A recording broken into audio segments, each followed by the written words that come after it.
Thank you for the excellent introduction of my talk and myself. Vanakkam, namaskar to all. I express my heartfelt thanks to the management and also the faculties working in Sangam Talks for giving me an excellent opportunity to highlight when the Kaliyuga began and what is the importance and what we meant by Kaliyuga and what are all the evidence for Kaliyuga beginning, both literature and also inscriptional evidence. I once again say my namaskar and humble pranams to one and all and the senior most persons and excellent personalities and my colleagues who are listening this lecture. In this lecture, I am going to narrate about the evidence for the Kaliyuga beginning. And that is in what year the Kaliyuga began.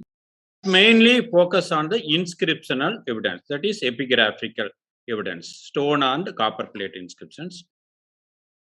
It will be a description of 607 inscriptions that were dated in Kaliyuga years.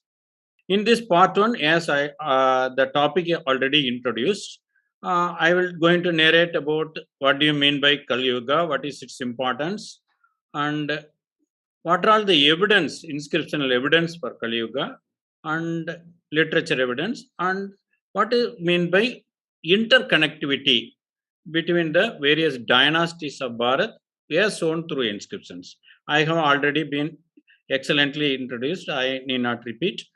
These are all my contact numbers and my mail ID and my website. This first topic will be in this. Second topic will be the details of inscriptions that were dated in Kaliyuga that were issued before 300 Common Era. And analysis and conclusion, inference will be the second part. And first of all, we got to understand what we mean by Kaliyuga. Our nation's chronology is often counted from the age of Brahma. So, Brahma's age is 100 years and his day is 864 crore years. 1 day for Brahma. And 360 days for 1 year for him, and he lived up to 100 years. You can calculate. So our nation's chronology starts from the age of Brahma. And Kaliyuga, the number of years elapsed in Kaliyuga are mentioned every day in some of the families. Yes, by reciting Sankalpa mantra. Or many people throughout our nation, they recite the Sankalpa mantra on auspicious days, either Bhumi Puja or Graha Pravesham or Kumbhabhishekam, on in marriage ceremony and other ceremonies, they will recite this Sankalpa mantra. And it is even today, from time immemorial, it is practiced throughout our nation. Some families daily basis, some families on auspicious days. What is that mantra? What it mentions? Adya Brahmana Tidiya Pararde, Svedavaraha Kalpe, Vaivasvada Manvantare, Ashtavimsaditame, Kaliyuge, Pratame Bhage, Jambudvebe, Bharata Varshe, Bharata Kande, Meroho Dakshina Parsve, Sri Ramachetra. That is Adya Brahmana, the present Brahma. In his lifetime, Tidiya Pararde, that is 100 years, 50 years has been completed. On the 51st year, on the first day, we are living. And the each Brahma half a day is one Kalpa, that is 432 crore years. So we are living in the Sveda Varaha Kalpa, and each Kalpa has 14 Manvantara. The present is 7th Manvantara, that is Vaivasvada Manvantara. Each Manvantara has 30 crores, 84 lakhs and 48,000 years. Each Manvantara has 71 Mahayuga and a Sandhi period. So we are living in the 28th Mahayuga. Each Mahayuga has a number of years of 43 lakhs 20,000 years. So we are 27 Mahayuga completed and it is 28th Mahayuga. In that each Mahayuga has 4 yuga. That is Krita or Satya Yuga, that is 17 lakhs 28,000 years. And Treta Yuga, in which Sri Rama is born, it is 12 lakhs 96,000. And Dwapara Yuga, at the end of that, Bhagavan Sri Krishna born, that is about 8 8,64,000 years, and the Kaliyuga, present Kaliyuga is 4,32,000 years. In that Pradhame Bhaga, in the earlier part we are living, and this is time. What is the space where we are living? If you say just time only, it will not be complete. You have to define space where your location is there. It is Jambudvipe, Bharata Varshe, in the nation Bharat, Bharata Kande, Meroho Dakshina Parshve, that is southern to the Meru, that mountain, and in Tamil Nadu is known as Sri Ramachetra. Kerala is known as Parashuramachetra. Each area has its own name, either Avatara name or Rishi name, like that. Tamil Nadu is Sri Ramachetra. So we are clearly mentioning the time and space. On what day and what place we are doing this Sankalpa mantra. We are doing this auspicious puja. That is the thing. So in this way, it clearly explains what do you mean by Kaliyuga. So the present Kaliyuga is in the Svedavaraha Kalpa, Vaivasvada Manvantara, 28th Mahayuga.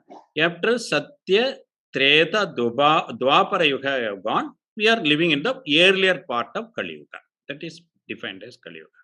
It is not only in Sankalpa mantra. There is an inscription in Tamil Nadu, in Tirupur district in Dharapuram, in a Uttama Veeraraghava Perumal, that is Vishnu temple.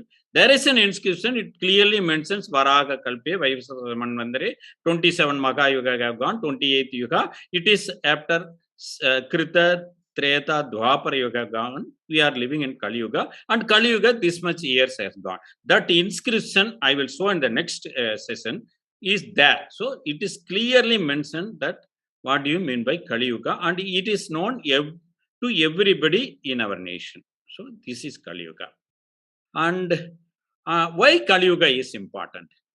Because our nation's history and chronology, though it is counted from Brahma, for the easy thing, we are calculating it from the beginning of Kali Yuga. Because we cannot memorize 864 crore into 360 into 100 years.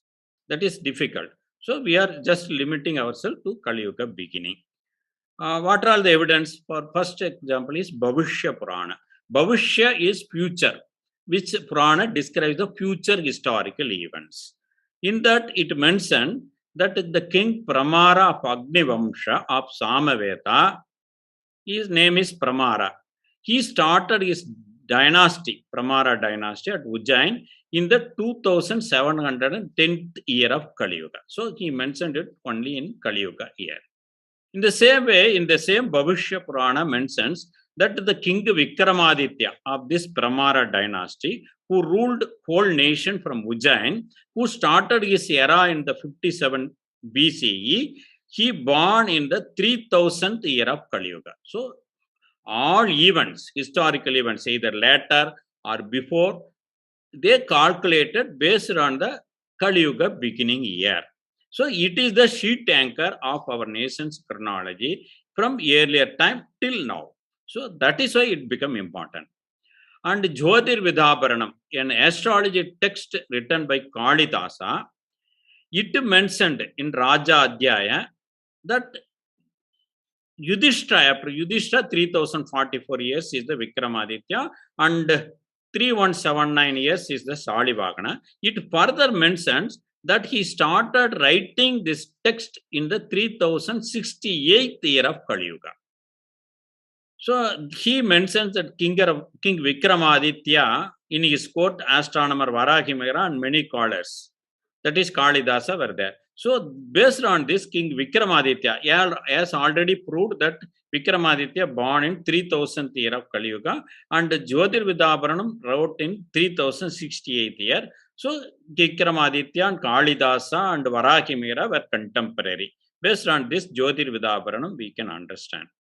And further, I already told that in Raja Adhyaya, in this sloka, the 10th Adhyaya, 3044 years after King Yudhishthira was the King Vikramaditya. He started his Vikrama Samvat at 57 BCE. And 135 years after King Vikramaditya's era, Salivagana he mentioned in future tense would start in his Salivagana saga. He even mentioned future kings like Vijaya, Bidnandana, Nagarjuna and Bali who came lakhs of years after present day. So, in the year 3044 of Kaliyuga, Vikrama Samvat began, and in the year 3179 year, Salivagana saga began. So, Kali beginning became the seat anchor of calculating all the later events. And the Viruddha Garga, a famous astronomer, astrologer, and rishi of our ancient India, he mentioned that Saptarishi was at Magha Nakshatra at Dwapara Kaliyuga junction. That is Dwapara Kali Sandautu Siddhaste Pitru Daivata Munayo. That is the sentence. On explaining this, Varahamihira clearly mentioned in his text Brihat Samhita that Saptarishi were at Magha Nakshatra when Yudhishthira was the king. So he mentioned at Dwapara Kaliyuga junction, the Saptarishi were at Magha Nakshatra. He mentioning that when Yudhishthira was king, it is at Magha Nakshatra. Asan Magasu Munayo. Sasati Prithvim Yudhisthiro Nirupato. Nirupato means he is the king. So both are in time, yes, per time, one and the same. So Yudhishthira lived and ruled India at the Kali Dwapara junction. So that we can infer from this. So in this way, Kali Yuga beginning is important. And Vadeswara Siddhanta, Shishyadi Viridhita Tandra of Lalacharya, Mahan Laku Bhaskariyam of Bhaskara, all astronomical texts and mathematical texts clearly mentioned in this sloka, in this adhyaya, that in Kali Yuga 3179, Salivagana will start his era. That is at 78 Common Era. So in that way also, Kali Yuga beginning became the seat anchor.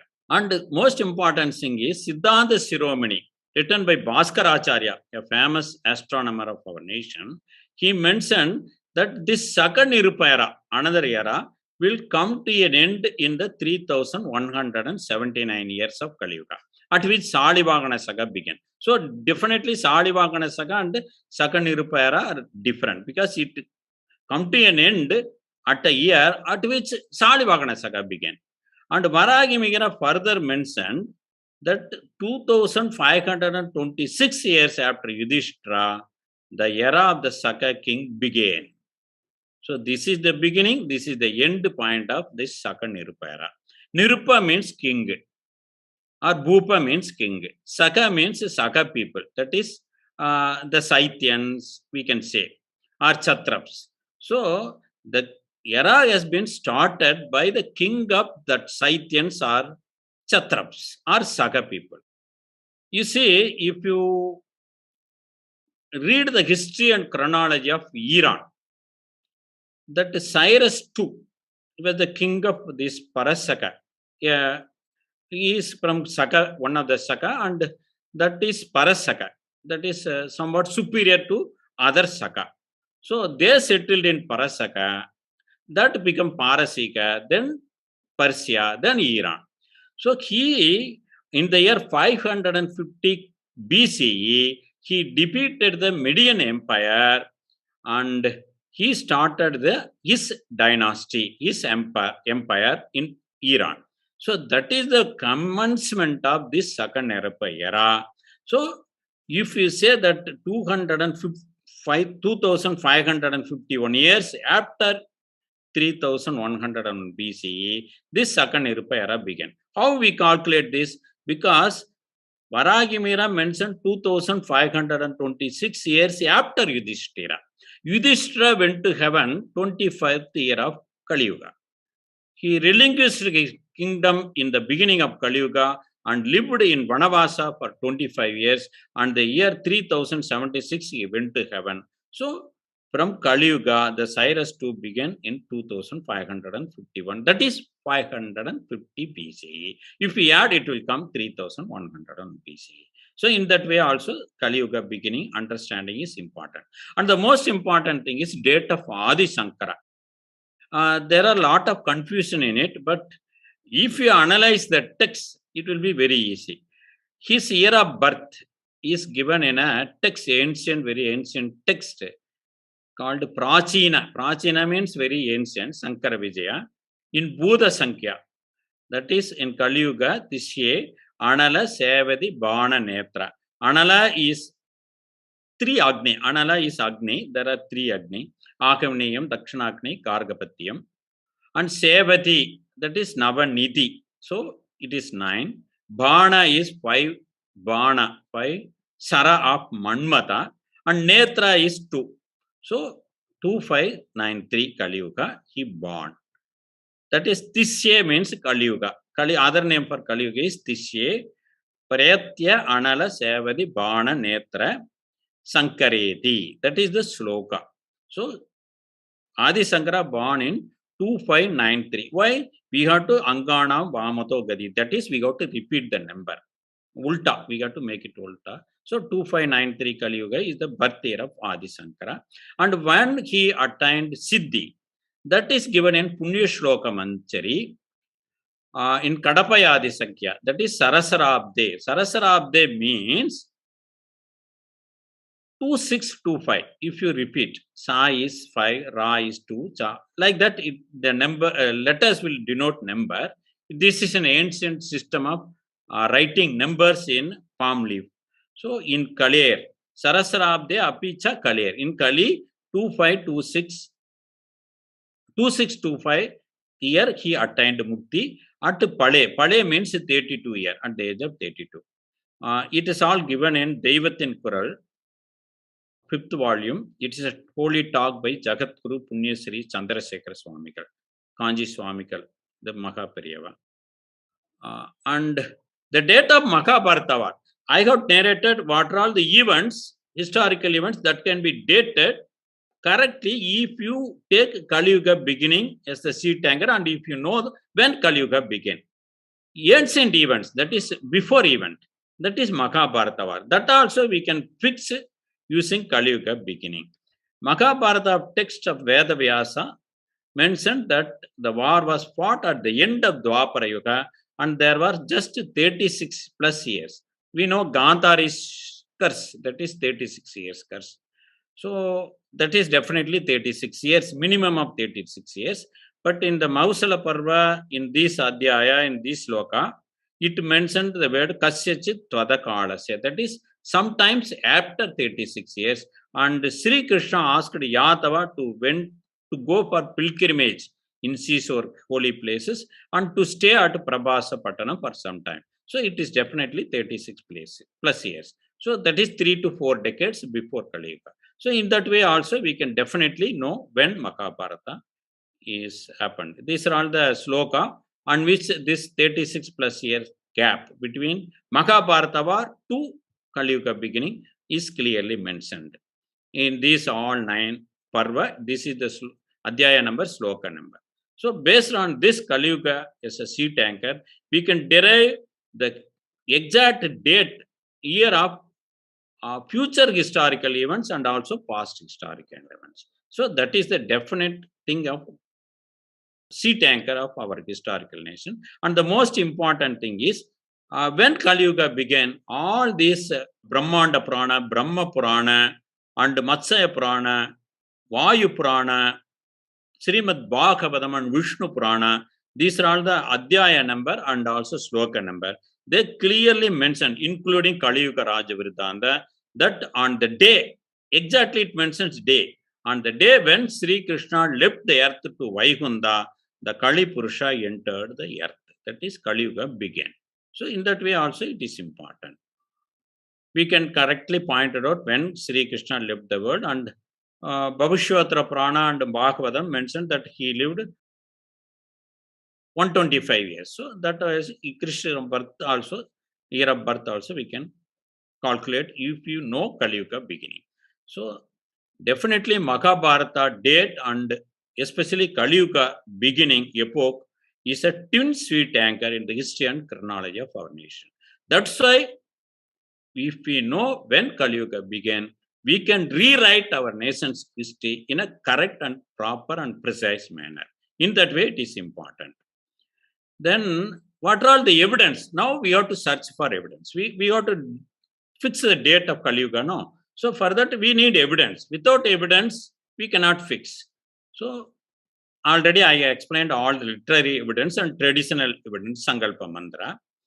But we need epigraphic evidence. Why epigraphic evidence? Because epigraphic, that inscriptions, either it is on stone or copper plate, it's an important thing. Suppose if a stone inscription is inscribed on the wall of a temple, nothing false can be inscribed because people are watching. Every day they can go to the temple and they can read the inscription. It is obvious. It is distinct. It is explicit. It is conspicuous. It is visible. It is open. So nobody can write or inscribe a wrong date on that. Definitely, they can write only the truth. So nothing can be wrong in that date because people are watching. Every day they are going to the temple. It is an open public place. It is there. Anybody from the town or the city or village can go, or any pilgrimage can visit and identify whether it is true or not. So, and further, in those days, our kings don't write lies. They will definitely follow the dharma, and even then, the people are watching. So, nothing can be written wrongly. That is one thing. And nobody can alter it in the future because if they alter, it will be obviously visible on the stone. So that cannot be, because people are also, after 100 years also, they are watching. Nobody can alter. And we need not have any scientific analysis or experiments or technological skills or using equipments to know the date. It is obvious that date is mentioned. Even a person with basic knowledge in the language in which that inscription is inscribed can identify, can read the inscription. So no need. It is conspicuous, distinct and explicit, visible, and it is open. No need for any other experiment or analysis, nothing. It is a clear cut. So in that way also it is very much easy. So in that way, nobody can write wrong things because the public is watching, and it is very simple and distinct. So anybody can identify. So and it is written on the stone. So it lasts for more years. If it is written on paper or palm leaf, it will last. So it is on stone. So that is an important thing of inscriptional evidence. So I thought we should find out the inscriptional evidence for Kaliyuga. Yep, though we are having literary evidence and traditional evidence, I specially concentrated on inscriptional evidence because of these facts. But what the scholars are thinking, they think, the epigraphists or archaeologists or historians, there are only 5 to 6 or at the maximum less than 10 inscriptions that were dated in Kaliyuga. That is, they are saying that is not sufficient. At least we need 50 or 100, minimum of 50 inscriptions, so that we can say definitely that Kaliyuga began in this year. So at least 50 to 100 inscriptions should be there to prove when Kaliyuga began. So that is the thing. And further, these scholars are strongly believe that there is no uniformity in time calculation in our nation. That is no uniform single era that is followed throughout our nation, from Kanyakumari to Kashmir, Gujarat to Assam, nothing. Each region followed their own era. For example, Sriharsha era, Malava Ganasaka, Saka era, Vikrama Samvat, Salivagana Saka, Gupta era, Ganga era, Chalukya Vikrama era, Kollam era, and Kochi date. Like that, many dates are there. Era are there. No uniform era throughout our nation. So this is their opinion. So I want to find out the truth. What is exact? So 2 years back, but often the scholars quote only Aikole inscription of the Pulikesi II. That is the only inscription they are saying that it is mentioned in Kaliyuga date. Many texts are obviously silent on this aspect. They will mention 1 or 2 inscriptions only. So I want to search epigraphic evidence. 2 years back or 2.5 years back, I read an article in the internet that there is an inscription of Chola king Parandaka Chola Chakravarti. Chola kingdom, Chola dynasty is a dynasty of Tamil Nadu. It ruled the eastern part of Tamil Nadu, and Rajendra Chola is a great ruler, powerful ruler of that dynasty, who ruled not only Tamil Nadu, Andhra, and Orissa, Bengal, Burma, Thailand, Malaysia, Singapore, Indonesia, all the seashore lands of Bay of Bengal. So usually the people call Bay of Bengal as a Chola lake, because they can directly go to Indonesia in the middle of the sea. That is Alaikadal Naduvil Padakalam Sethi. That was the great warrior and powerful king of Chola kingdom. They ruled eastern part of Tamil Nadu. And this article mentioned that Chola king Parantaka Chola Chakravarti, great grandfather of Rajendra Chola, he issued an inscription that is dated in Kaliyuga 4044. It is an interesting thing. But when I inquired the author could not identify the place and he cannot give any further details. It is a disappointment to me. So I started read more than 50 books on Chola kingdom. And finally, in the book Early Chola Temples, written by Sri S.R. Balasubramanian sir, I wholeheartedly thank him. In that, this inscription is detailed and it is present in the Sri Sivalokanatha temple, that village itself called as Gramam near Viluppuram in Tamil Nadu state. So it is a great thing for me. So immediately I visited the temple and I worshipped Lord Ishvara and he helped me. I have found out that inscription. My joy and happiness have no bounds. So it is an excellent moment for me. Then I started searching for more inscriptions on Kaliyuga. I have visited many temples and other places and read more than 300 books on inscriptions. So God has finally blessed me wholeheartedly, and I have found out initially 436 inscriptions that were dated in Kaliyuga, including a foreign evidence from Thailand. And since many people asked me, your earliest inscription is Aikole, that is 556 Saka, that is 1350 years before only. Why don't you search for inscriptions that were dated before 500 Common Era, that is 1500 years? So that kindled me and they encouraged me. They made me to commit, and I have found out more inscriptions and many inscriptions that were dated before 300 Common Era. That also I have found out. Now the total inscription is 607 inscriptions.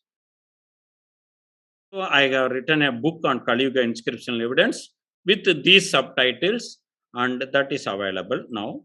Now I will detail each inscription, the important inscriptions.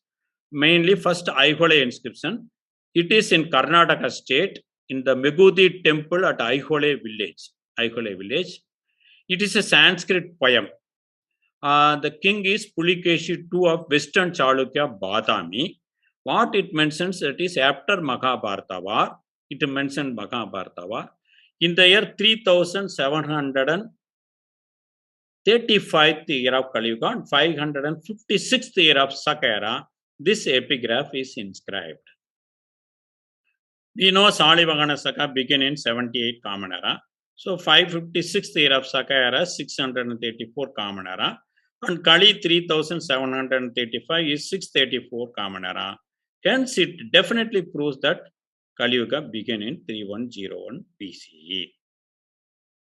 This is the inscription, photograph of that inscription. I thank ASI for using this photocopy. And this is a transliteration of that inscription. What it mentions, Trim Satsu Tri Sakasreshu Bharatat Ahavat Aditaha Sabdapta Sadayuktesu Gade Swabdesu Panchasu Panchasatsu Kalau Kale Shatshu Pancha Sadasu Sa Samasu Samatitasu Sakanamapi Bhubujam. That is the sloka mentioning the date. Trim Satsu, that means 30. Tri Sagasresu 3000. Sabdapta Sadayuktesu 700. Panchasu is 5. Kalau Kale, that is in Kaliyuga. That is 3 Sagasresu 3735 year of Kaliyuga. when Bharata Ahava Tatitaha. That is Itaha means from that year. That is Bharata. From Bharatat, fifth Vibhakti. Ahava means Yuddha. Bharata Yuddha. From Bharata Yuddha. Some persons are mentioning as Bharata denotes some other thing. But Bharata always in India denote Mahabharata only. Sri Rama, Sri Krishna in India, it denotes only Sri Rama, Sri Krishna. Abraham Lincoln and George Washington in America denotes the famous and first presidents of America. If we say Abraham Lincoln, you can think only Abraham Lincoln, the famous president of USA, not a person who is a driver, working as a driver in Washington, D.C. So if you say George Washington in America, he denotes the first president of USA, not a tailor person who is doing his tailoring in California. So in that, Bharata means in India, it is only Mahabharata. And another thing is, Trimsatsu Trisahasresu cannot be meant as 30 into 3000. You see, this is Su is a Vibhakti, seventh Vibhakti. So without seventh Vibhakti or without the word Adhika or Uttara, definitely it means addition. You say 8 and 5 means 13. 8 fives mean 40. You can see that is the difference. So Trimsat Sahasra means 30 into 3000.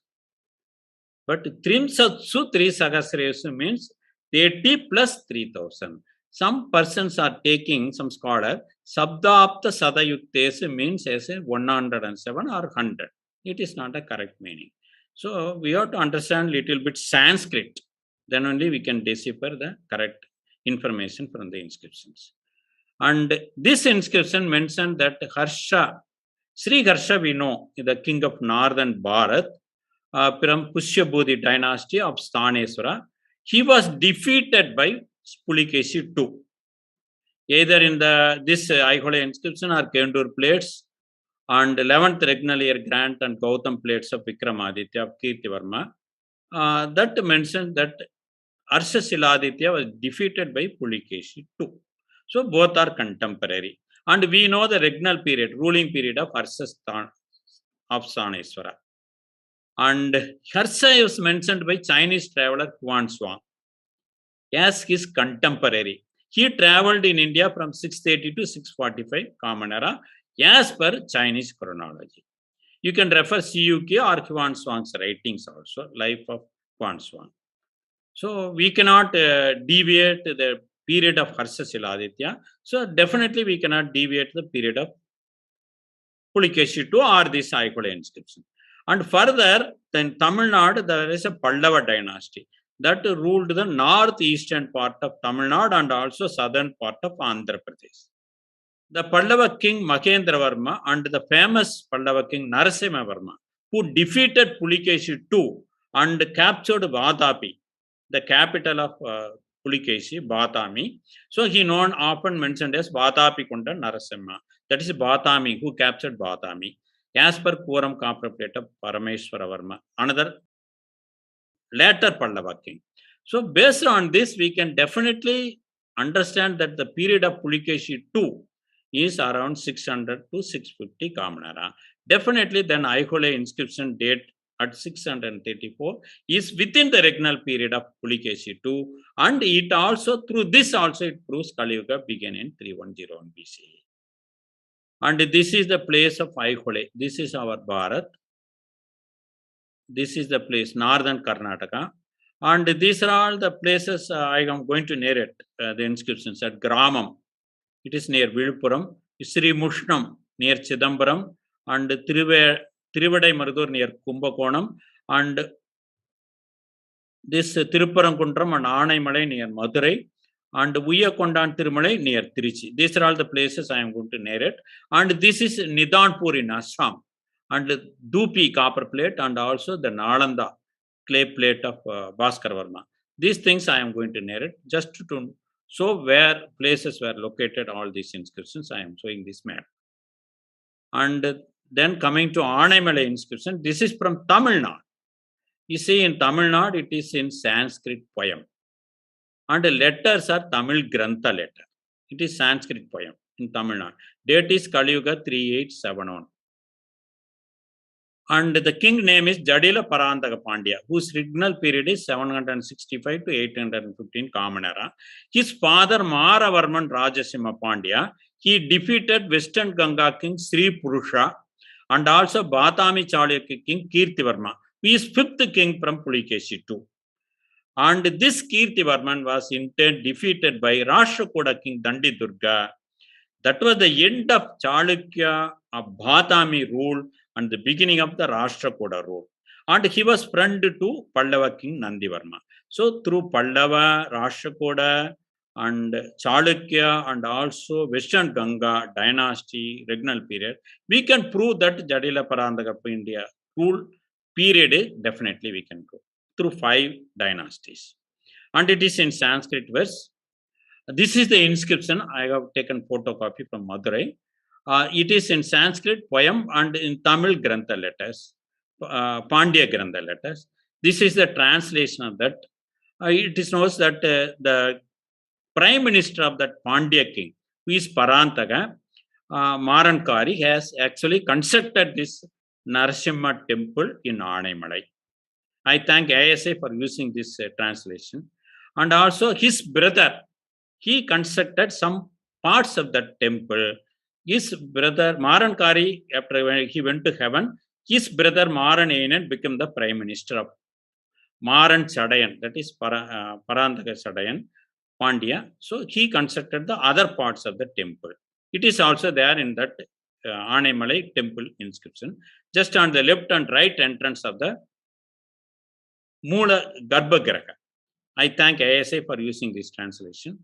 And another thing is Tirupparangundram inscription. Tirupparangundram is south of Madurai. The Madurai is a famous city, the Pandya kingdom capital. It is some nearly 450 to 500 kilometers southwest of Chennai. There is a Subramanya temple. In that temple, there are 2 inscriptions, important inscriptions. That was inscribed by the highest official who worked under Parantaka, Jadila Parantaka Pandya. His name is Satan Ganapati. He inscribed at the cave temple and also at the Durga Sarang. In that, he mentioned that the date of that inscription is 3864. That is 3 Sahasra Vasu Sataihi. Vasu means 800, and Shashtya means 60, and Veda Sankhya, 4 Vedas, so 3864. That is another inscription that also prove that King Jadila Parantaka Pandya rule is around 770 Common Era. That is 1300 years before. So as per this genealogy, the Vamsa, who are all the rulers after one after another, described in Kendur plates of Kirtivarma, the 11th regnal year of Kirtivarma, and Udayandram copper plates of Nandivarma, and Saman God copper plate inscription of Dandi Durga, and Mayurkandi copper plate inscription of Govinda. 3 all are Rashtrakuta kings. And Telagan copper plate of Krishna Raja, one of Rashtrakuta. And the most important thing is Velvikudi copper plates of Jadila Parantaka Pandya, who date is Kaliyuga 3871 as per Anaimalai inscription. This Kirtivarman, 2 of Chalukya Batami, is 5th king after Pulikesi. Dandi Durga of Rashtrakuta, Nandivarma 2 of Pallava, Maravarma Rajasimha Pandya, father of King Jadila Parantaka Pandya, and also Sri Purusha of Western Ganga king were contemporary. That we can come to understand through this genealogy. Described all these in 7 inscriptions. That much was the inscriptions are important. So this is the flow chart. Pulikesi 2 Aihole inscription date Kali 3735. And after that Vikramaditya, Vinayaditya, Vijayaditya, Vikramaditya 2 and Kirtivarma 2, who was defeated by Varavarman Rajasimhan, father of Jadila Parantaka Pandya, at the war at Venbai. This is, he inscribed in Anaimalai, that is date is 3871. So there are 6 kings. The difference is 136 years. So 6 years kings ruled for 136 years. That means each king average period is 23 years. That is highly acceptable. There is no controversy in it. So this proves that Aihole inscription date is correct and also this animal inscription also correct. So both are corroborative to each other. That we can understand from this flow chart and also these details. And coming to another Gramam inscription, which I have found out first. It is on the north wall of the central shrine of Sevalokanatha temple, Gramam, near Thiruvannainallur and Viluppuram in Tamil Nadu. That is 160 kilometers southwest of Chennai. It is also in Sanskrit, in Granthan, and also Tamil. Both portions are there. It is also issued by the Parantaka Chola Chakravarti, Madurai Konda Koparakesari Varman. Date is Kaliyuga 4044. The most important thing is to mention how many days elapsed from the first day of Kaliyuga beginning. That is 14,77,037 days. That is the most important thing. So we cannot know not only when the Kaliyuga began, in which year, even on what day Kaliyuga began. That also we can definitely understand through inscriptions. You see, Kali date is 14,77,037. If you divide by the average number of days per year, it is 4,043.8. That is 4,044th year. So exactly matching. So in even 1,150 years before itself in our nation, our ancestors know definitely time calculation and Bharatian calendar system is excellent. No defect, no wrong thing in it. See how much it is accurate. You can see. And also from this we can definitely conclude on what day the Kaliyuga beginning. And we know the regnal period, ruling period of Madurai Konda Koparakesari.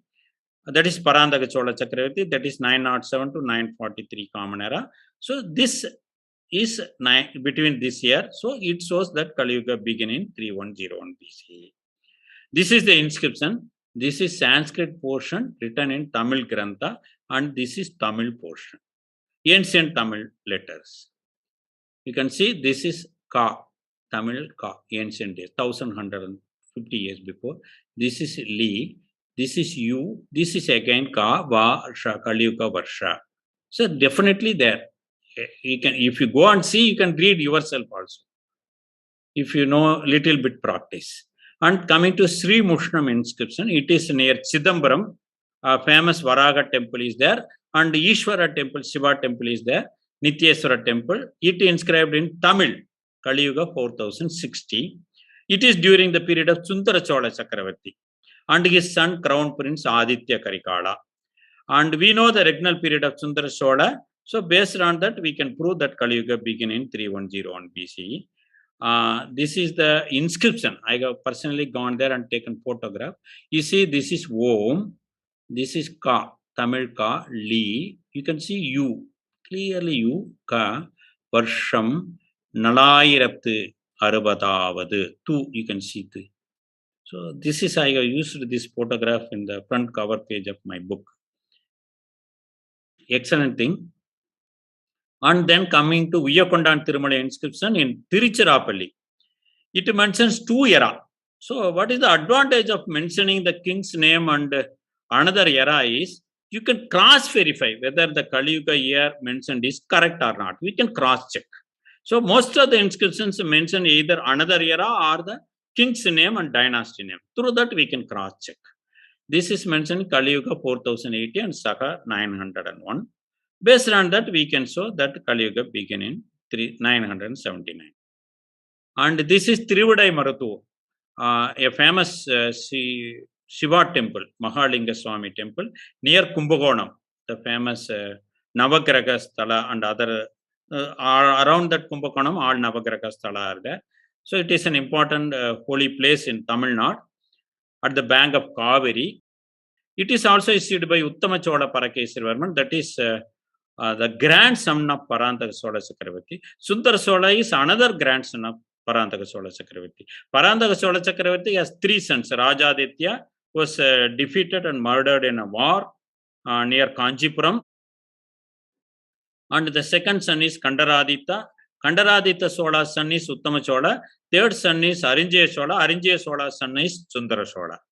So he is a grandson of Parantaka Chola Chakravarti, and we know the regnal period of Uttama Chola. Based on all that also we can derive that Kaliyuga began in 3101 BC. So the most important thing is the Kendur plate of and 11th regnal year of grant of Kirtivarma II, Badami Chalukya, Udayandram copper plates of Nandivarma III of Pallava, and Trivalangada copper plate of Rajendra Chola. I have already explained him. What is his greatness? And Karkhat plates of Krishna III, Dooli plates of Krishna III, and Shaman God copper plate of Dandi Durga, Mayurkandi copper plate of Govinda III, all of Rashtrakuda. From this genealogy, the Vamsa described and the subsequent rulers described in this copper plates, we can show that Parantaka Chola Chakravarti, one of Gramam inscription, and Krishna III of Rashtrakuda, that is, he is the 16th king after Pulikesi II and 5th king after Jadila Parantaka Pandya, were contemporary. And I have mentioned King Sundar Chola and Uttama Chola were grandsons of this Parantaka Chola Chakravarti. This is we have identified. What is its importance or essential thing? From what we can get inference from this? Because the date of Gramam inscription is Kali 4044, Aihole is Kali 3035. There are 16 kings for 309 years. So average period is 19 years. So it is also acceptable.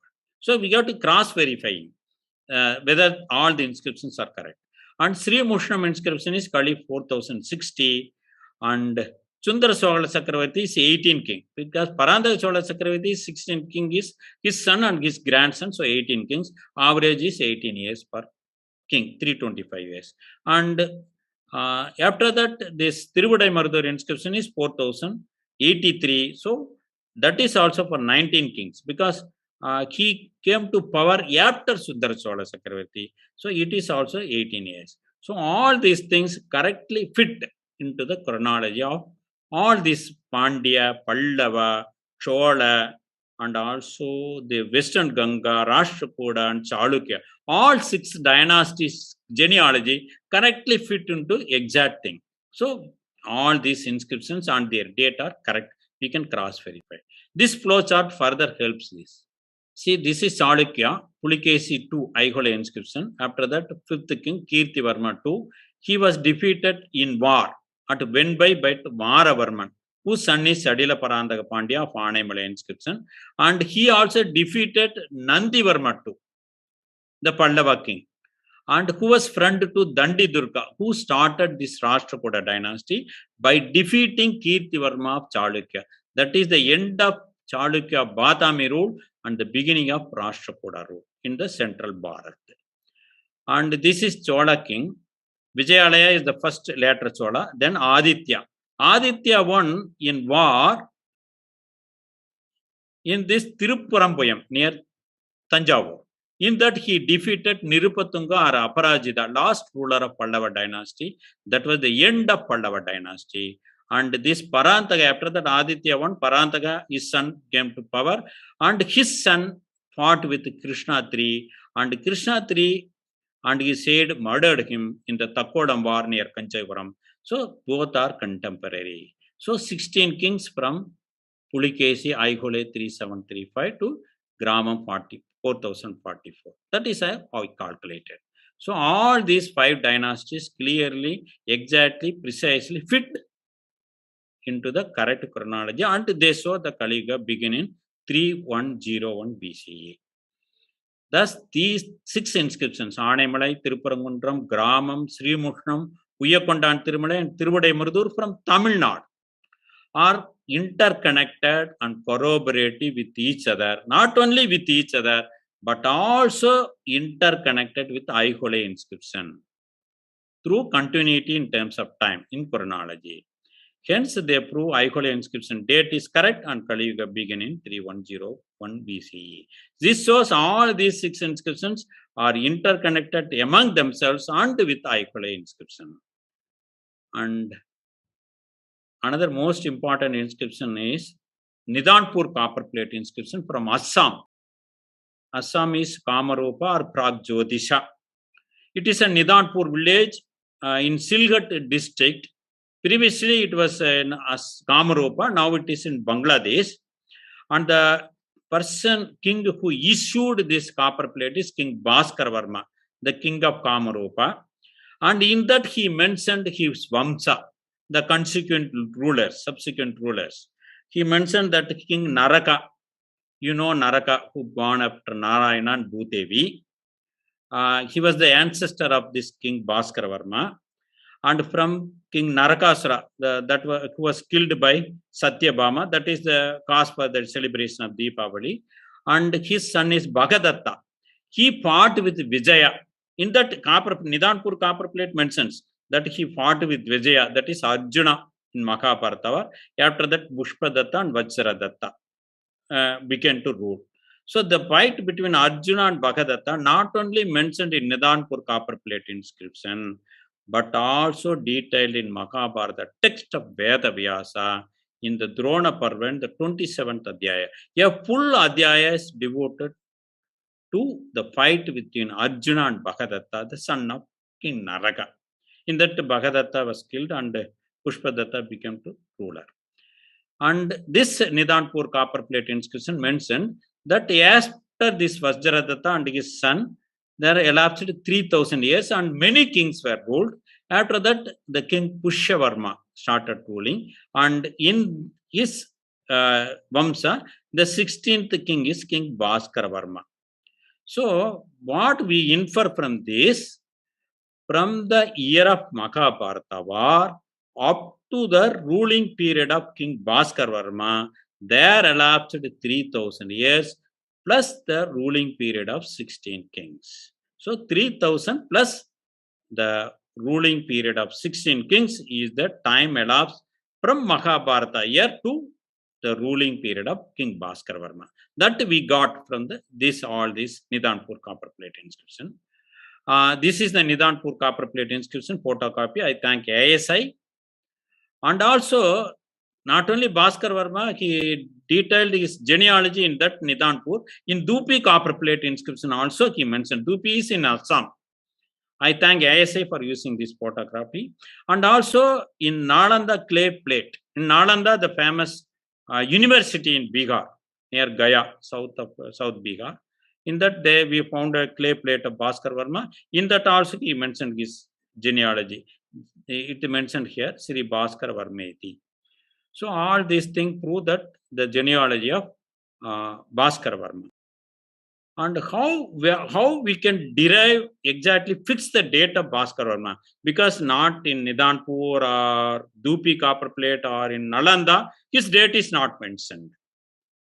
So we know that from Mahabharata to Bhaskar Varma, 3,000 years plus the ruling period of 16 kings. But these three inscriptions didn't mention the year of ruling of Bhaskar Varma. Then how can we find out?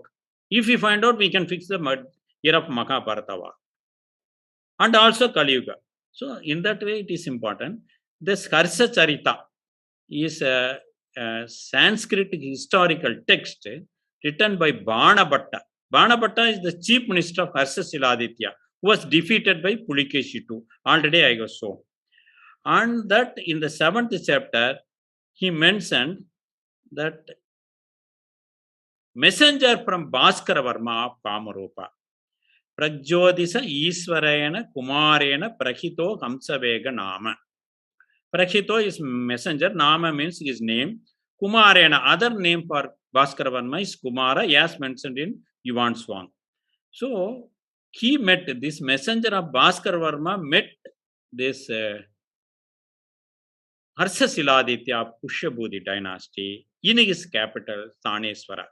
In that, this messenger detailed the chronology, the genealogy of this Bhaskar Varma. That is, Varaha, Bhagavatya, Bhuva, Naraka, Bhagadatta, Pushpadatta, Vajradatta, Bhuti Varma. Like that, he mentioned Bhaskar Varma. He mentioned Bhaskar Varma again. So, definitely, this Bhaskar Varma is the same king who issued Nalanda and also Dupi copper plates and this Nidanpur copper plate. You can read this Bhanabhatta's Harsha Charita. You can buy or internetly download these books. You can verify these facts. So this shows definitely that Harsasiladitya was defeated by Pulikeshi II of Aihole inscription, was contemporary to Bhaskar Varma of Nidanpur copperplate inscription. So this Aihole and Nidanpur are interconnected. This is further evidenced by the book Life of Quan Swang by Saman Hoi Lee, rendered English by Samuel Bell. In that he is mentioned Harsasiladitya and Kumara Raja, that is Bhaskar Varma of Eastern India. He mentioned Eastern India are contemporary. Siyuki is a Buddhist records of the Western world, written by the disciple of Yuan Swang, as guided by Yuan Swang. In that also it mentioned this king of Kamarupa was Bhaskar Varma with the title as Kumara, clearly mentioned, and was contemporary to Harsasiladitya. So Harsasiladitya and Bhaskara Varma were contemporary. That was definitely understood from writings of Quan Swang, the Chinese traveler, and also the history text written by Aryabhatta, the chief minister of Harsasiladitya. So from this we can understand that is this is Aihole inscription in Deccan, almost central Bharat. This is through inscriptions, through chronologically, interconnected with the 6 inscriptions of Tamil Nadu. It is down south. And this inscription mentioned that the Pulikeshi defeated Harsasiladitya of Sthaneswara, was the ruler of northern Bharat. And he was contemporary to a king of Kamarupa, that is far eastern part of our nation. That is Nidanpur, Dupi, Silhat, and Batara copper plate inscription in Nalanda.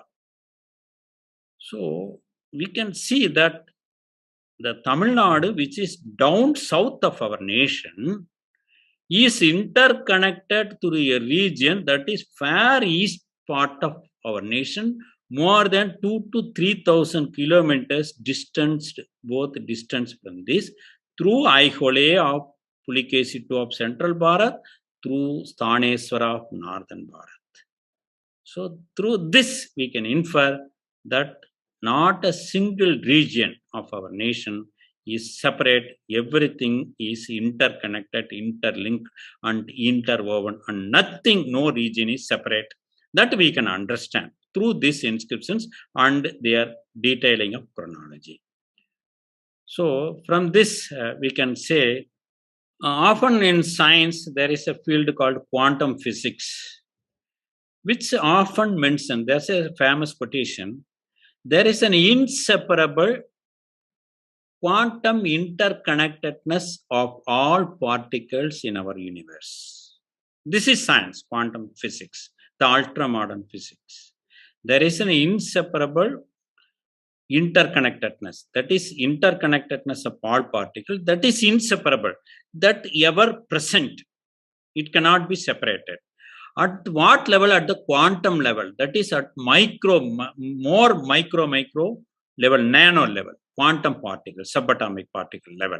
In the subatomic particle world, there is an inseparable interconnectivity between all particles of universe. This is a famous quotation by David Bohm, famous theoretical physicist, and well known for his reputation in quantum theory and other thing. He mentioned in his article in this, inseparable quantum interconnectedness of the whole universe is the fundamental reality. That is his quotation about quantum physics. In the history also, as proved by these 10 inscriptions, there is an inseparable chronological, there is quantum interconnectedness here, chronological, that is year sequence interconnectivity that exists between all the historical events of our holy nation. That we can understand. Like this is also is a fact and the fundamental reality. Thus, history is arts, but nonetheless science. Why? Because history gradually becomes more and more scientific due to the advancement in science and technology in historical research. So history is arts, but also science. This can be proved. Various dynasties of our beloved nation had either martial conflict, that is war with each other, and or marital relationship, that they will marry. The prince and princess will marry between the dynasties, or sometimes both exist between the same two dynasties. We can show. I have already shown this Velvikudi copper plate inscriptions and Anamalai Tiruparangoda inscriptions. The king Rajasimha Pandya defeated the western king Sri Purusha in the war at Vembai. Western king is a Mysore kingdom. He is from Madurai. He defeated that Mysore kingdom king in a war at Vembai. So there is a martial conflict in there. But subsequently, what happened? King Rajasimha Pandya's son, Jadila Parandaka Pandya, married the daughter of Sri Purusha, who was in war with his father. So his father himself arranged that marriage. So not only martial conflict, at the same time there is marital relationship, and both exist between the same two dynasties in our nation. So these dynasties and our regions are not at all separate. They are interrelated, interconnected, and interwoven. Nothing is separate. So we can infer in the any historical event in our nation cannot be fixed separately, because further David Bohm wrote, it is undivided whole. And also there is perpetual dynamic flux, that is martial conflict and marital relationship is there. Perpetual dynamic flux is there, continuous thing is there, but it is undivided whole. So we can understand that any historical event of Bharat cannot be fixed separately. Either it has to be fixed in block as a whole only. So no historical event can either be pushed backward or even forward separately. This totally applies to the date of Mahabharata also. So date of Mahabharata should be coherent, harmonious with chronology and also era and also archaeological findings and inscriptional evidence which show the chronology of various dynasties. So we cannot fix date of Mahabharata or any historical event of our nation. Either we have to push en bloc as a whole, either forward or backward, not a separate historical event cannot be treated separately. That is the inference we got through all these 10 inscriptions. And in the next section, I will detail further inscriptions, why they are important. I wholeheartedly express my Nandri, Dhanyavadaka, and thanks to Sangam Talks and its team, and also the eminent personalities and my colleagues who are listening my lecture patiently and thereby encouraging me. Thank you very much. Dhanyavad. Nandri, thank you. Any questions, I am ready to answer.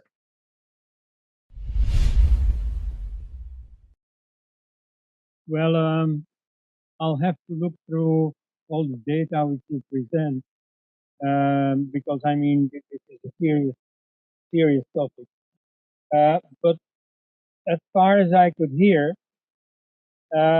all the inscriptional evidence you mentioned, well, it's just that, it's inscriptions. And inscriptions in India are fairly recent, are mostly of the Christian era. And I think on the basis of the Yuga chakra of state Markandeya, that the Mahayuga cycle, or the 4 yugas, is essentially a giving meaning to the precession cycle, 25,772 years, rounded off to 24,000 years. That is to say 12 times 2000. Now this precession cycle was only discovered in 137 BC by Hipparchus of Alexandria, and then communicated through the Indo-Greeks to India. the concept of 4 yugas existed already thousands of years before. That's why it has also percolated into Germanic mythology, Greek mythology, and so that concept of 4 world ages is not new, like the Golden Age, Silver Age, Bronze Age, and Iron Age. But what is new is the coupling of these 4 ages to a specific time frame, like 432 times 1,000. You see that numerical precision given to the yugas, that came only after the precession cycle had been discovered. And so it is very significant that all the inscriptions that you mention, at least as far as I've been able to hear, are from after the day that this precession cycle came to be known in India. So my interpretation is that this Varahamihira, or one of the early Indian astronomers, started attributing this Kaliyuga to past events. He translated their presumed date into a Kaliyuga date. And from then on, many people started reckoning in Kaliyuga, putting that in inscriptions and so on.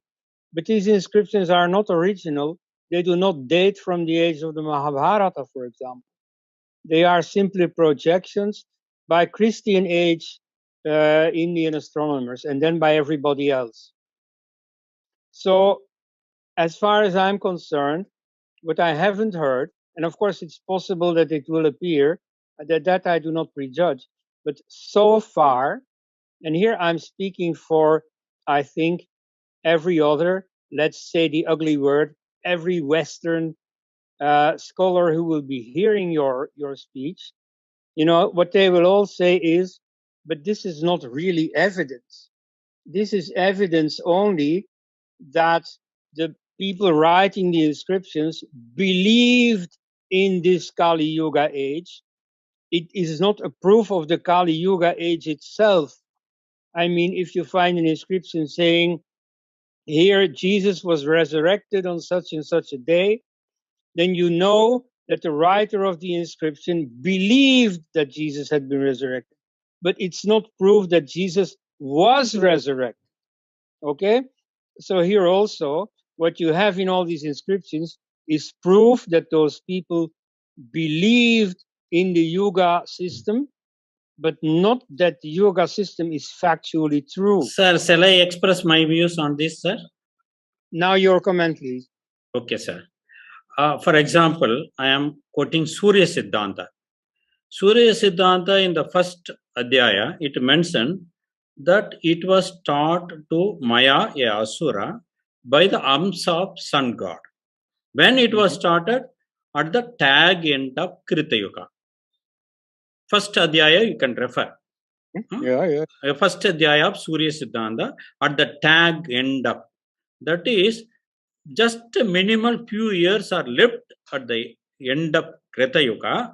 I am requesting Sun God to teach me astronomy, the excellent science. So Surya's Sun God, he sent his Amsa to him, and that Amsa taught him the astronomy at the tag end of Krita Yuga.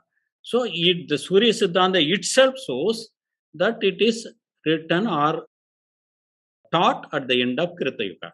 It is not the beginning of Kali Yuga. And that Surya Siddhanta mentioned the oscillation of equinox, not precision of equinox.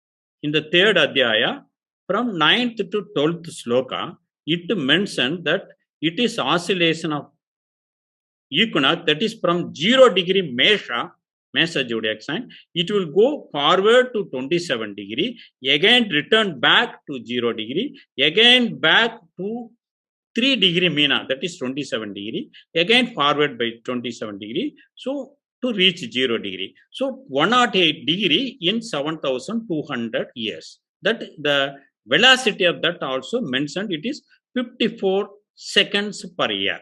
So it clearly mentioned in that it is only an oscillation of equinox. That Surya Siddhanta was taught at the end of Krita Yoga. It didn't mention anything about Kaliyuga. So it is definitely a much anterior text to Greek. And also Varahamihira, though the date is 505 Common Era, it is entirely wrong because he is contemporary to Kalidasa, who wrote Jyotirvidaparanam in the year 3068 Kali, as per Jyotirvidaparanam in the 22nd Adhyaya. He mentioned the Navaratna in Vikramaditya. In that, Varahamihira is one of the Navaratna. And Varahamihira in his Brihat Samkhita mentioned in the earlier period that 0-degree Ayanamsa is somewhat forward. Now it starts from the Karkataka Rasi beginning. That is Dakshinayana, and Uttarayana from Makara zodiac sign end. Makara zodiac sign beginning. So this actually mentioned in Jyotirvidaparanam in the first Adhyaya, that is in the 445th year of Saka Nirupayara, there is 0-degree Ayanamsa mentioned by Kalidasa. Because Kalidasa lived in 3068 Kaliyuga, that is before the beginning of Salivakana Saka. So this Saka must be different, that is Cyrus era. That means at the year 105 BCE, there is 0-degree Ayanamsa. And this Aryabhatta Siddhanta and many things mentioned this Ayanamsa changes. It is all written before the entry of Greek into India. That is the thing. Even date of Aryabhatta, I have written a book that the date is not 476 Common Era, it is 2674 BCE. That Shashti Abdanam, Shashti Yada, that Shashti word is changed. That is actual word is Shadbihi. As per Sanskrit grammar, I have written a complete book on that. So his period is 2764 BCE. He is much anterior to these Greek people. So this is my opinion. Thank you, sir. Thank you. Thank you, sir, for the compliment. If there is any other question, I can answer. You see, this was the main question. I mean, this is the question about the yugas. And so Okay. any foreign... Okay, sir. In that, in Surya Siddhanta itself, it is mentioned that Purva Yuga concept, and also in Purana and Mahabharata and other texts, in Purana it mentioned that when the Kaliyuga started and when Krita Yuga will start. That means in Srimad Bhagavatam in 12th Kanda, it mentioned that Krita Yuga will begin after the end of Kaliyuga. That is when Sun, Moon and Jupiter were in conjunction with Pushya Nakshatra. That is they mentioned. And the Purana mentioned the number of years for Kaliyuga is 4,32,000 years. So these are all there in our ancient texts. It's very unfortunate if Kali Yuga lasts that long that we, us, you and I, are not going to live to witness the start of Krita Yuga again. Definitely, we cannot. Pity. Our lifetime is very limited, sir. Okay, sir. Yes. What you told is correct, sir. Maybe yes, because I know some Hindus, it's not, you can't always blame these ugly Westerners. You see, some Hindus have a far more modest opinion about the magnitude of these yogas. You certainly know in your line of work the book by Sri Yukteswar, The Holy Science, where he revives what I think is the original yoga theory, as you find in Markandeya, namely that the yugas together form a cycle of 24,000 years only, and in fact only of 12,000 years. There are two yuga cycles in this one precession cycle, namely a descending yuga cycle with Kali Yuga at the end, going down, getting ever worse, and then it starts going up again. And according to him, this has already happened. We are now in the upward swinging Kaliyuga, followed by a new Dwapara Yuga, and so on. So that's a bit of a heterodox interpretation, but it's very much an Indian one. Because in Purana and all astronomical texts, it clearly mentioned it is not ascending or descending. From Krita Yuga, Treta, Dwapara, and Kali Yuga. After Kali Yuga, Purana, I have shown all the Purana, no? Matsya Purana, Vayu Purana, Brahmanda Purana, Brahma Purana, Vishnu Purana, Srimad Bhagavatam. They clearly mention in the chapter that detail with the chronology of Magadha kingdom. You can verify that sloka is there. After Krita Yuga, Kali Yuga end, Krita Yuga only start, not the ascending Kali Yuga. They clearly mentioned.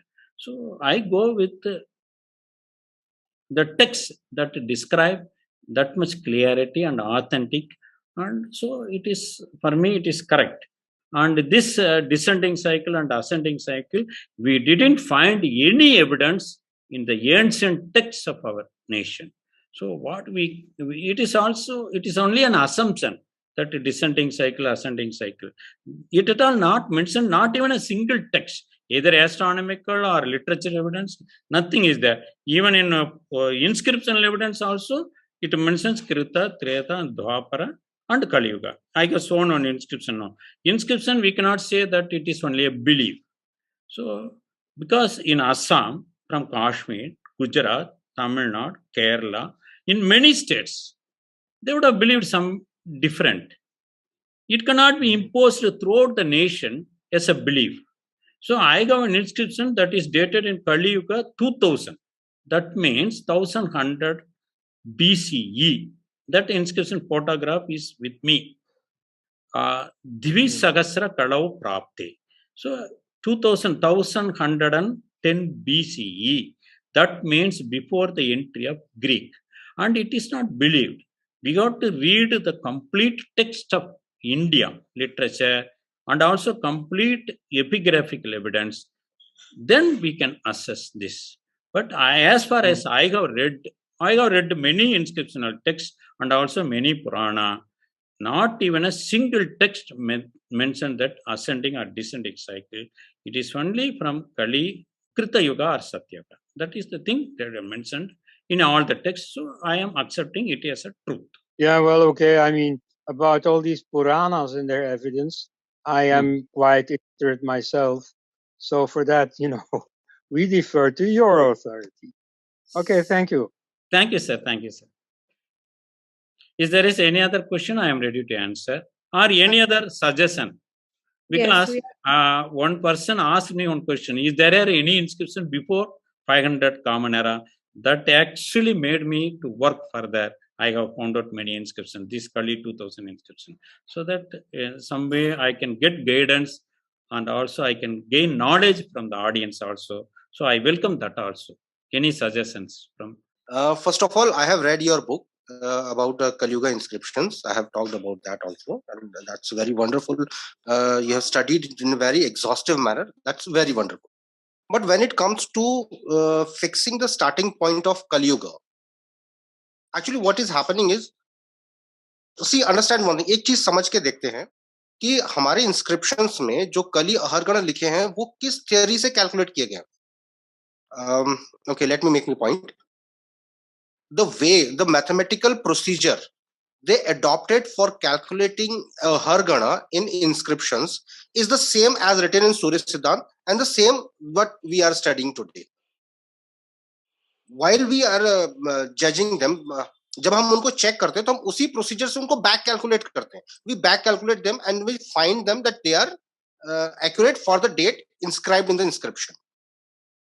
My statement is, it only proves that the system of calculation of Ahargana is in continuation since that period up to date. But it doesn't prove that the Kaliyuga started from that day. See, in mathematics, we have an assumption. We assume something, we calculate something, we find a result, we cross-check it by some another means. Only then we can say that our procedure was correct. But if we check a result from the back calculation, from the same principle we use in calculating these days, these things, then it is like a cyclic argument. We calculate Ahargan from Surya Siddhant, we back calculate from the same Surya Siddhant, and we find the result as true. This is cyclic argument. It proves only one thing, that the procedure of calculating Ahargan and this dating system is in continuation from that period, from up to date. But it doesn't prove that the Kaliyuga started from that date only. That's my point. Okay, sir. One thing what you are told is that we know how to calculate Agargana. Okay. Based on that, we back calculated. So argument is we back calculated when Kaliyuga began. So based on that, we inscribed in the inscription, that is the year of Kaliyuga. That is the thing. But you can see from various parts of our nation, if you analyze, I have analyzed 436 inscriptions. All these things mention the regnal period of various kings, and not only that, the era of other Salivagana, Saka and other thing, it exactly coincides with the 3101 BC. It cannot be simply calculated, back calculated in every area. See, in calculations, there may be minor variation between area to area. So we cannot accept that point that even in Assam, even in Jammu Kashmir, in Rajasthan, in Gujarat, in various places that were separated by thousands of kilometers, they have adopted exactly the same calculation and it produced the same result. That we cannot accept, because people are calculating. There are almanacs in our nation since time immemorial, and even in Veda, this 27 nakshatra and 12 zodiac signs and the number of years for everything is given. For example, in Aryabhatta and Surya Siddhanta, how many revolutions this Mars or Jupiter will do in one Mahayuga, they were given. So we have calculated these positions of Graha from an epochal day on which we know the Madhya positions of Graha to a particular point. For that we are using Agargana. It doesn't mean that we back calculated and we produced it in the inscription. If it is so, people would have opposed it, because somebody would have used some other calculation, and he mentioned that Kaliyuga year is, it is not 4044, it is 3044 only. Why you are writing like that? So it is not that just a coincidence or just a back calculations. It is actually based on real counting of years from the Kaliyuga. You can see Janame Jaya's inscription is there, and also there is an inscription of Karigal Piravalata in 1465 Kaliyuga. So many inscriptions are there. So we cannot accept that argument that even how you are doing Sankalpa Mandara. The previous year we would have said some other year, Kali 5120. The present year we are not same repeating. We are calculating 5122.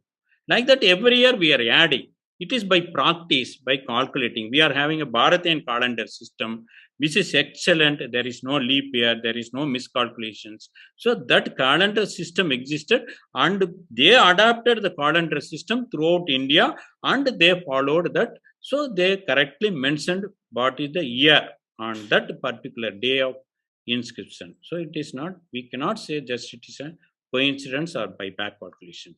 It is totally not acceptable. Sir, by means of back calculation, I meant to say cyclic argument. See, it's not that for every time you are calculating. First, let me make one thing very clear. जो आपने ये कहा, what you have said, I am asking, what is the proof for back calculation in with you? So If there is any, you cannot assume things. I'm not. If there is any literature evidence or inscriptional evidence that shows that we have calculated, back calculated and produced, wrote the year. Like that, there must be some sentence in any literature, any inscription, or any evidence should be there for that assumption. No, it is only a cyclic argument. It is only an assumption. The example which you just showed, 14 lakh Ahargana in 4,000 something like. Yes, 4,044, 14 lakh 77,037 days. Okay. Okay. So those people who wrote this inscription calculated these 14 lakh days. No, sir. There is almanac. You see, Mackenzie collection. He Almanac mentioned is in. calculated.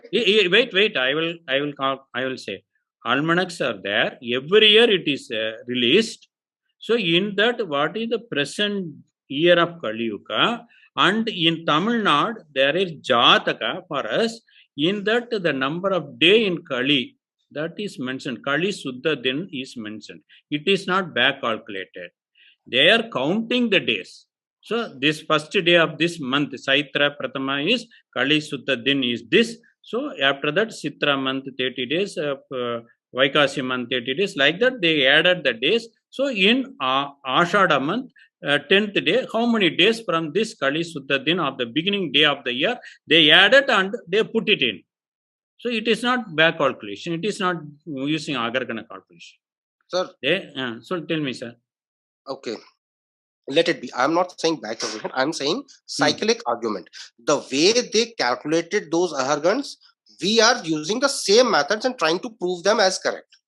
What I'm saying that this proves that the method of calculation of ahargana during those periods and during our period is same. It is in continuation. Okay. This is my point. I'm saying so Agargana is there. That doesn't prove that the Kaliyuga date inscribed is wrong. See how many more than 600 inscriptions are dated in Kaliyuga. How can you say that it is assumed and back calculated and written like that? Even one inscription, two inscriptions, they would have mistakenly calculated, but not all. They haven't missed because the grandeur of Surya Siddhant was such that it was followed in all over India. Okay. ऐसा नहीं है कि तमिलनाडु में सूर्य सिद्धांत का system follow हो रहा था और पंजाब में नहीं हो रहा था. सूर्य सिद्धांत में जो कैलेंडर सिस्टम है वो इतना ग्रैंड है, इतना वास्ट है. It is in foliation under whole of India. पूरे भारत में फॉलो हो रहा है वो. ओके. तो इसलिए आप ये कहें कि हर जगह की कैलकुलेशन एक जैसी क्यों है? एक जैसी इसलिए क्योंकि ऑल ओवर इंडिया एक ही सिस्टम फॉलो हो रहा है. तो इसलिए सभी जगह इंस्क्रिप्शंस में आपको एक ही चीज मिल रही है. So based on Surya Siddhanta only, they calculated what is the present year. Not only that, they know the what is the year, number of year in the previous year. They added one. See, if the previous year is 4043, they added 1 year, 4044 is the present year. You are calculating 2021. You are doing Agaragana calculation. After 2020, like that, it is coming 2021. So this year should be 2021. Like that, you are not saying. You are saying that because 2020 is ended in December 31st, the next year will be 2022. Like that only they calculated. Why you are adding Agargana here? We are not adding a Christian era or common era by doing Agargana or by calculating some astronomical software. Because when December 31st enters, our next year start, and we are adding one number to the number of year. Like that only they calculated. You have to show some evidence now for this assumption. Siddhant has a concept of a leap year, Pluth year. No, loop year. See, I got read fully Surya Siddhanta. There is no mention of leap year in Surya Siddhanta. If you want, you can show me which sloka it mentioned leap year. I will then accept. Because I got read Surya Siddhanta full. It doesn't meant anything called a leap year. Okay, it's okay. Thank you. Sir. Okay, sir. You can please send me the sloka. I will verify. If it is correct, I will accept, sir. What you are saying is true. I will definitely accept your view. Thank you very much. Thank you. Thank you, sir. Thank you, sir. Namaskaram. It was, as usual, great listening to you. Okay, sir. You had mentioned about connection with China and South India. Okay, sir. Now, I was reading a book where I find that there are many images of Lord Narasimha, Vishnu and Shiva in a place called Wu Wenliang in China. And there are scores of temples with Hindu gods. Unfortunately or fortunately, we have very little connection with China these days in the last quite a few years. Maybe someday you can go there and look at those pillars, because I am told Sanskrit inscriptions are there. They are in Pali or Sanskrit, we do not know. maybe you should make a visit there and try Okay, and sir. find out. Okay, sir. With your blessings, I will go definitely, sir, and find out more truth. For example, the Tamil king, Chola king Anabaya Chola, that is Klothunga Chola, he visited China, and during his period, there are many Shiva temples were constructed at the seashore places of China. That is a true history. Anabaya Chola. That is Klothunga Chola, who ruled after Rajendra Chola, 2 or 3 after generations. Anabaya Chola. Of course. Thank you. Cholas are very, I am familiar with Chola because I am a South Indian. But people in North India would have hardly any idea of the Chola great kingdom. Chola empires. The great empire of southern Tamil Nadu. Of India. Yes, southern India. Southern India. Yes, southern Bharat. Okay. Bharat, yes. Thank you, sir. With your blessings, I will definitely go, Yes, sir. yes. Thank you, sir. Thank you, sir. At the outset, I congratulate Dr. Raja for taking very good evidence on inscriptions. Several inscriptions you have taken from Assam, Kashmir, Tamil Nadu, Karnataka, and also the Chinese connections. And you have very good, very nicely established the Kaliyuga starts on 3101 BCE. And for this, several evidences you proved. And we cannot say that at the one time different people will think differently. All the people thought similarly, and they wrote the inscriptions, and it is clearly proved that in Bharat or in India, the knowledge of the Kali Yuga and the Mahabharata, everything disseminated in different directions, and the common concept is there in regarding the Kali Yuga. I congratulate you, sir, Thank you, for sir. nicely bringing all these inscriptions from several parts of the country. Okay, Thank you, sir. Thank you very much, sir. Thank you, sir. First, I would like to congratulate you that you are very well said all these things. And this is my second session to hearing you. Actually, I am not very comfort in English, so I would like to speak in sir. Hindi. Okay, sir. Please. Actually, I am teaching Siddhanta Jyotisha in Ujjain Sanskrit University. So I understand your work and your gorgeous knowledge about the astronomy. Actually, some things is missing in the talk. That is thing like that. Ved जो है वो हमारे मूल में है. जो जिस पर बात चल रही है ना कि what is the exact starting point and what is the exact last point of the Yuga system. So actually, Vedas are guiding about this.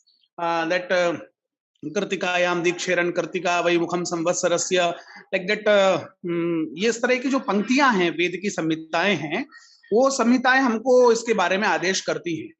फिर इसके बाद जो है भास्कराचार्य ने भी सिद्धांत शिरोमणि में इसके बारे में कुछ बातें स्पष्ट की हैं कि भाई दस्यैव वारे प्रथमं बभूव मधुसितादिर दिनमास वर्ष युगादि का नाम युगपत प्रवृत्ति ही.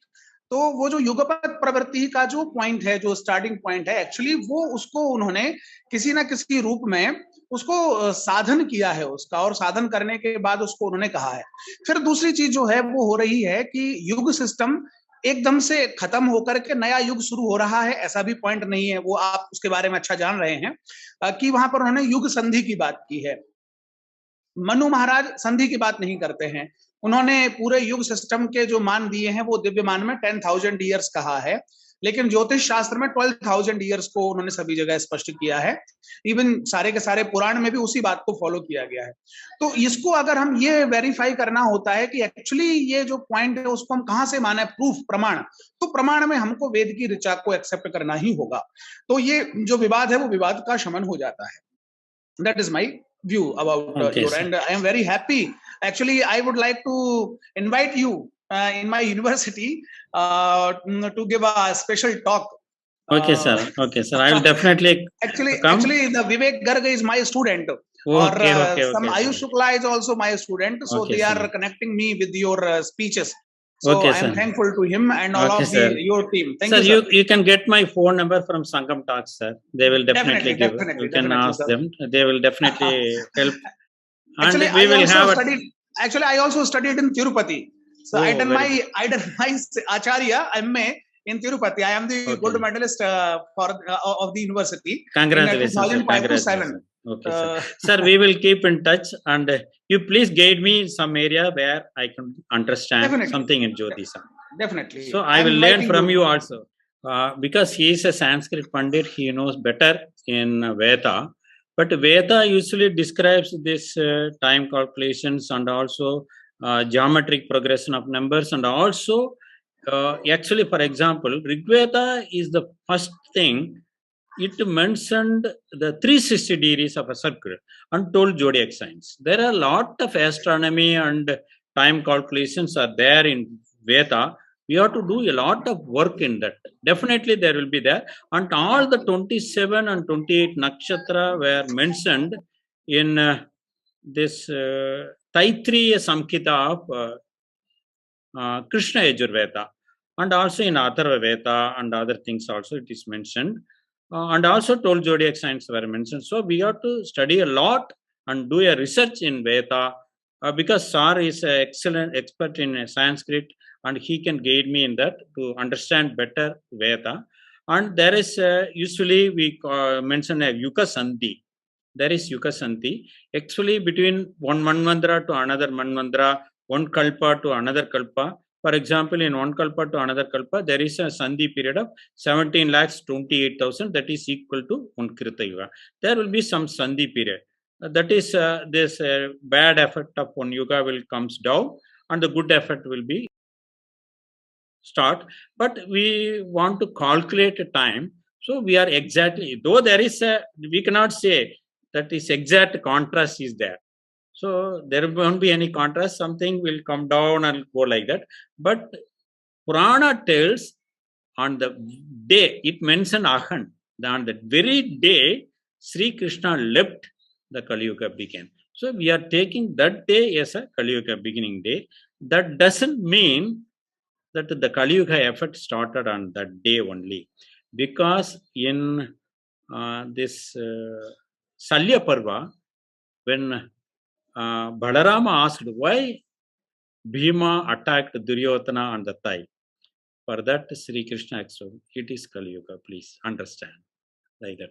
So though Prana clearly mentioned that Kaliyuga began on the very day Sri Krishna left, but its effect already little bit started before that, and this Treta Yuga will be existing to some years even after beginning of the Kaliyuga. Definitely there will be Sandhi period is there. And this 12,000 is Deva year, that is Deva. 360 years of ours is 1 year of Deva, and our 1 month is 1 day of Pitru.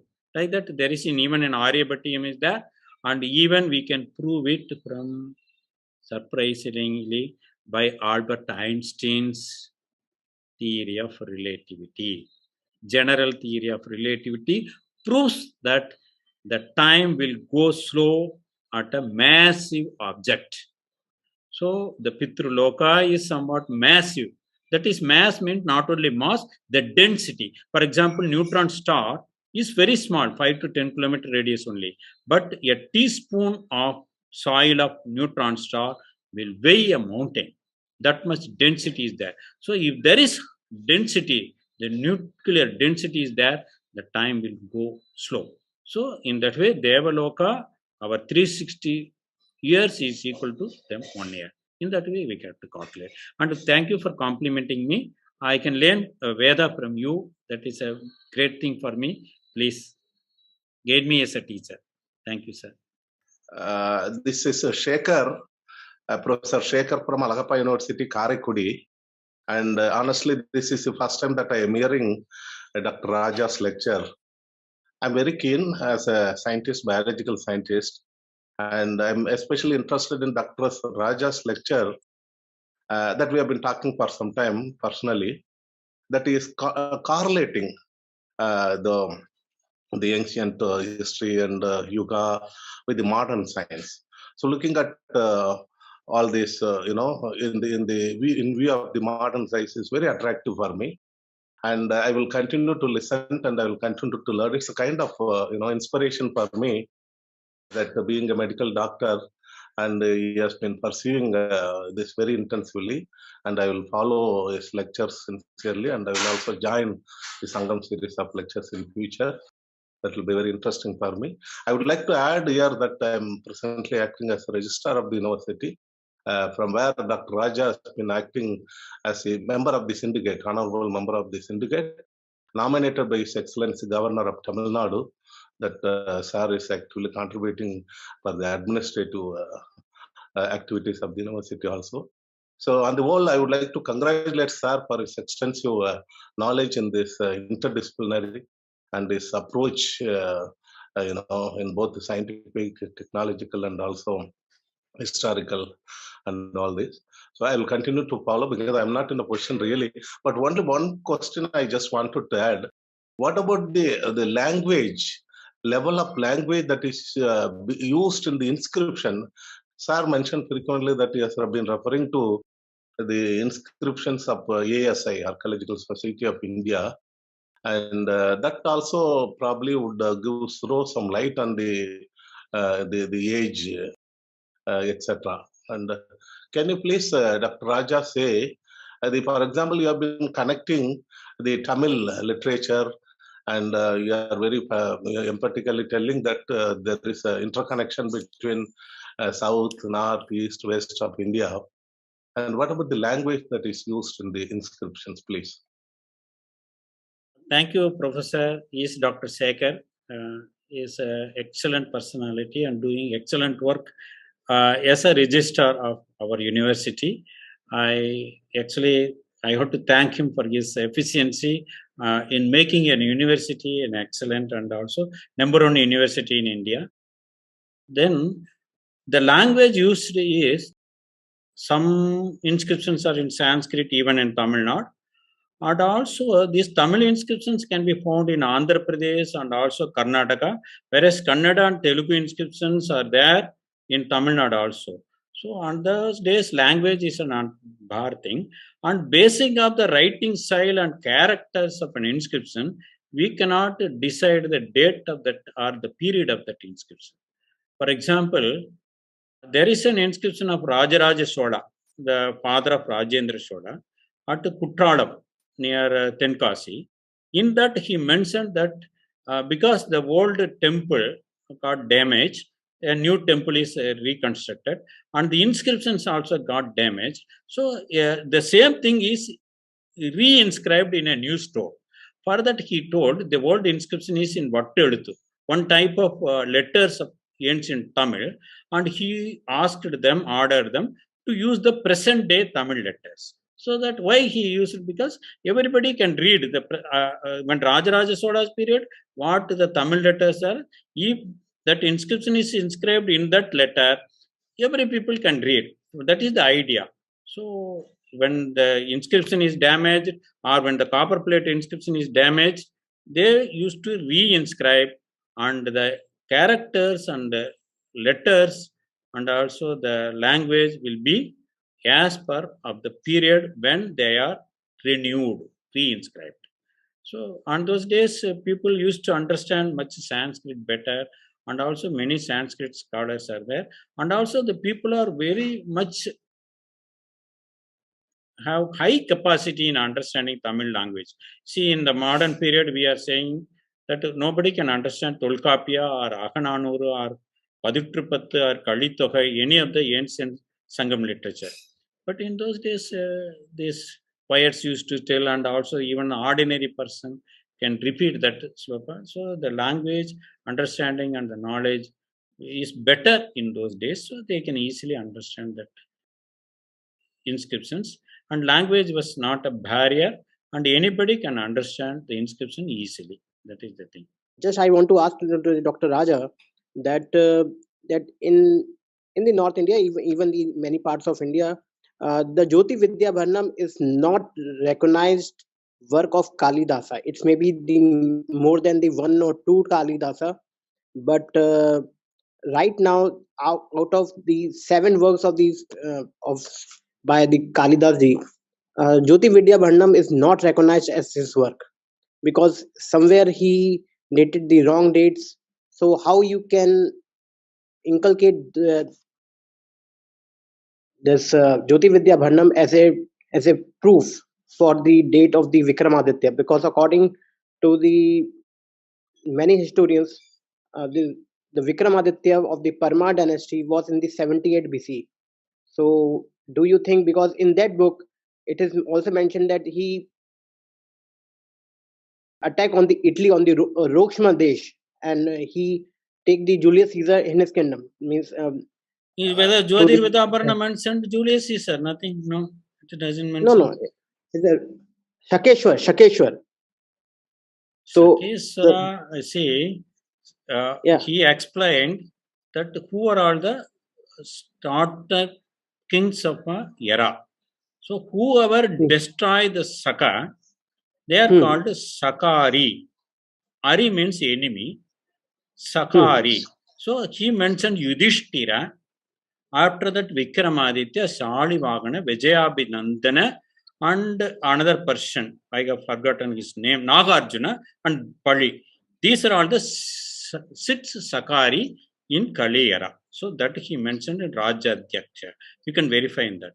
And some usually what the argument is, because of the writing style of Jyotir Vidyaparanam is entirely different from Raghuvamsa or Kumara Shambhava or Shakuntala of Kalidasa.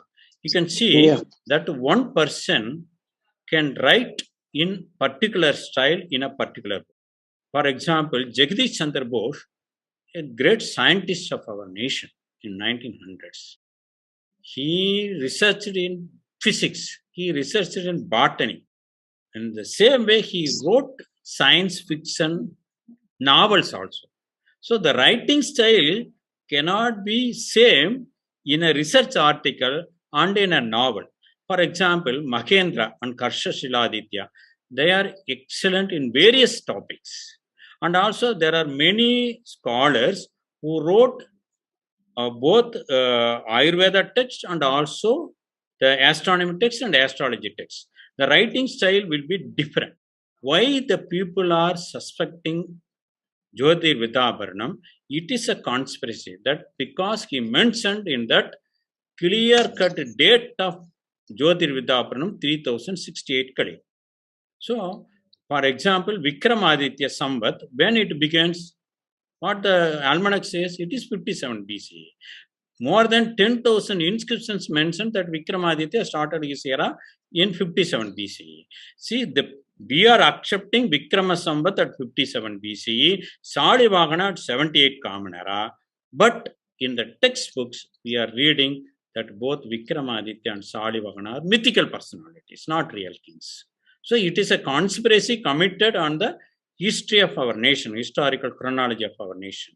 So in that conspiracy, they are pulling Jyotir Vidyaparanam into that because it mentions its date and also it mentions Varahamihira as his contemporary. Because these Western scholars and also the Orientalists mentioned Varahamihira date at 505 Common Era. See, Varahamihira mentioned Aryabhatta. Okay, Aryabhatta and his 2 systems of reckoning of day in his book. If the date of Varahamihira is 505, and if the date of Aryabhatta is 499 Common Era, just 6 years is difference. Even Varahamihira mentioned the writings of Aryabhatta's disciple. How it is possible?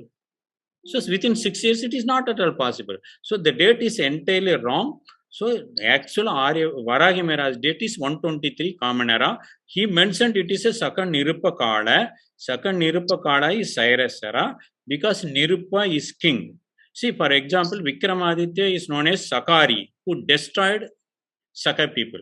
And also he mentioned as Saka Kartru, Saka Krita. That means he created an era. So Saka has 2 meanings. One is power, Sakti. Another is from which year it can be counted. So we have to understand clearly, then only we can throw away this conspiracy and we can better understand our Indian chronology. That is my humble request.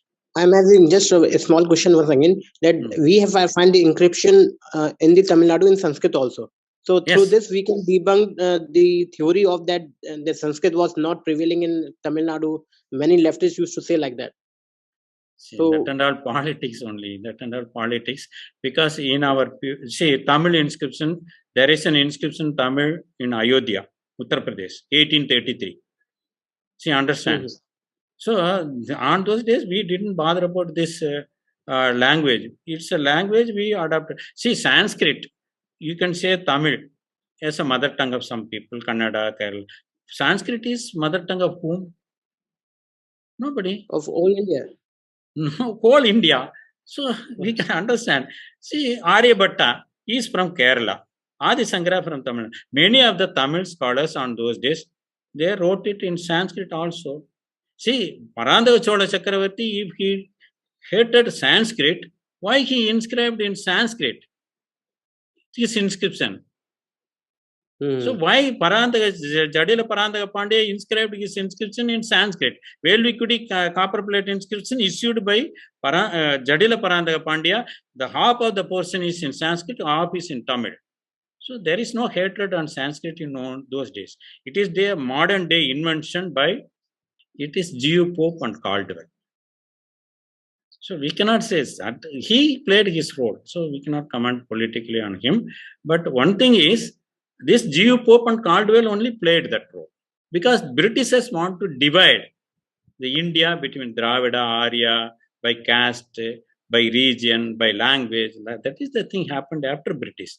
You can understand if you read the Minutes of Education by Thomas Babington Macaulay, February 2nd, 1835. It is internet downloadable. You can read, you can understand what is the conspiracy of Macaulay to make India as a permanent slave mentally to British. That you can understand. Thank you, sir. Thank you. Thank you very much.